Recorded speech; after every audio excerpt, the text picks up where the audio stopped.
Buenas, vamos a estudiar inversa de una función. Antes de eso, recordemos que dadas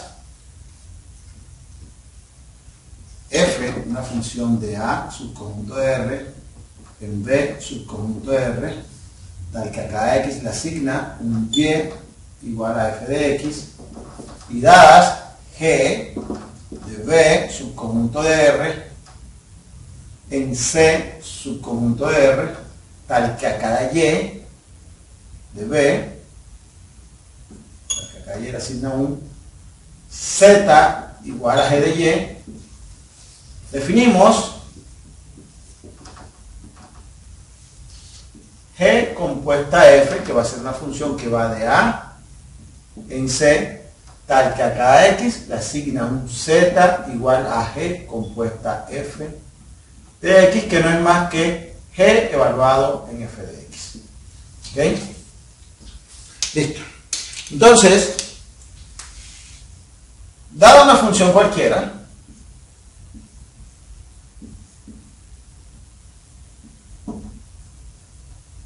vamos a suponer F de A subconjunto de R en B subconjunto de R, tal que a cada X se le asigna un y igual a f de x, se define la inversa de f, si es que tiene, porque no todas las funciones son invertibles, como f a la menos 1, y es la función que va de B subconjunto de R en A subconjunto de R, tal que a cada y, porque sale de acá, le asigna un f a la menos 1 de y, que es lo mismo que f a la menos 1, como y es f de x, y nos da x. En pocas palabras, nosotros tenemos f que va de A,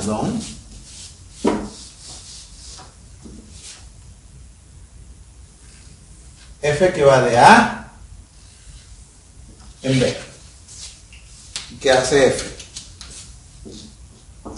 Toma x y lo envía a un y igual a f de x.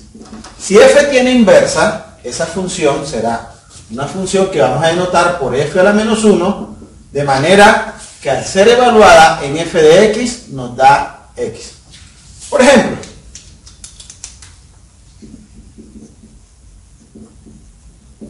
la función f de x igual logaritmo natural de x. Entonces, noten que f a la menos 1 de x definida por Euler a la x es la inversa de f de x, ¿no?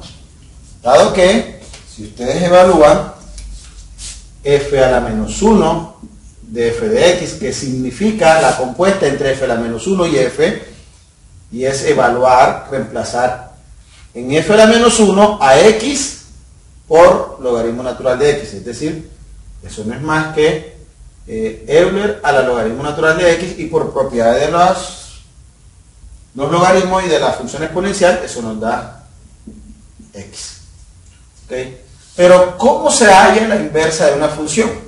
Bueno, entonces, por ejemplo, si ustedes tienen una función f de x igual a y, para hallar la inversa, uno lo que hace es despejar a x en función de y. Despejamos a x en función de y en la expresión. Siempre que eso sea posible, porque eso no siempre es posible. Por ejemplo, vamos a colocar un ejemplo cualquiera sencillo. Por ejemplo, si f de x es igual a x más 3, una función lineal, entonces uno dice, bueno, sea y igual a x más 3 y despejamos a x en función de y.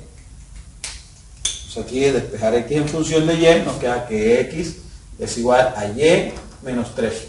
Entonces, como x es f a la menos 1, si nosotros definimos x igual a, definimos a f a la menos 1 de x como x menos 3, podemos reemplazar y mirar que f a la menos 1 de f de x nos debe dar x. Entonces verifiquemos. F a la menos 1 de f de x es donde esté x en f a la menos 1, lo reemplazamos por f de x, que es x más 3. Veámoslo, entonces f de x más 3, menos 3, eso es x. Entonces noten que la inversa de una función, siempre que sea posible, siempre que exista, es una función que al evaluarla nos da la identidad. La identidad es la función f de x igual a x. Este es un proceso que no siempre es sencillo de calcular, ¿no? Encontrar la función inversa no siempre es posible. Vamos a mirar un ejemplo un poquito más elaborado. Pensemos en esta función dada f de x igual a 4x más 1. Veamos si es posible. Bueno, vamos a escribir aquí 4x más 1 sobre x. Vamos a ver si es posible encontrar una inversa para esa función. Entonces noten primero que el dominio de f es el conjunto de todos los x reales tales que x es distinto de 0. ¿Por qué? Porque la división por 0 no está definida. Entonces ya sabemos que para x igual a 0 no, esa función está definida, entonces la inversa no va a poder regresarnos para x igual a 0. Entonces definamos y igual a 4x más 1 sobre x y vamos a calcular la inversa. Recuerden que debo despejar a x en función de y. Se paso a este lado a multiplicar, nos queda x por y igual a 4x más 1, paso la x para este lado, y nos queda que x por y menos 4x es igual a 1, factor común x factor de y menos 4 es igual a 1, y nos queda que y menos 4, este x que multiplica, lo paso al otro lado a dividir, es igual a 1 sobre x, por lo tanto y va a ser igual a 1 sobre x, y este 4 que está restando lo paso a sumar.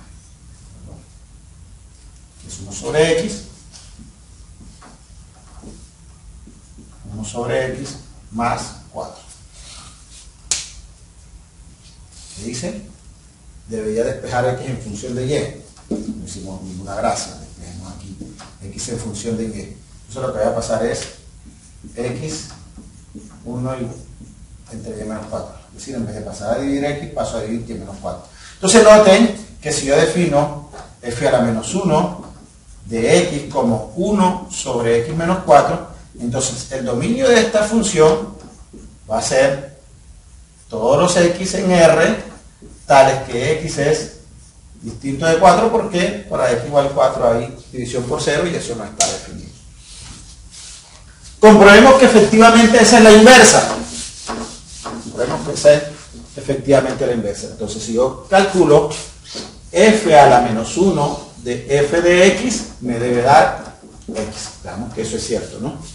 Veamos si eso es cierto. Entonces, recuerden, f a la menos 1 de f de x es donde esté x en f a la menos 1, lo reemplazo por f de x.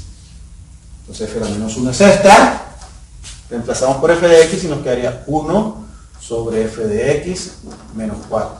Pero resulta que f de x es 4x más 1 sobre x. Entonces se nos daría 1 sobre 4x más 1 sobre x menos 4. ¿Listo? Entonces saquemos la resta de fracciones en el denominador. Nos queda 1 sobre 4x más 1 menos 4x sobre x. Menos 4x, ¿no? Noten que este está sumando y este está restando. Se cancelan, nos quedaría entonces 1 entre 1 sobre x por propiedad de las fracciones, eso es x. Luego, la inversa de f de x igual a 4x más 1 sobre x es f a la menos 1 de x igual a 1 sobre x menos 4. ¿Por qué? Porque la composición de f a la menos 1 con f me da x. Y eso es todo.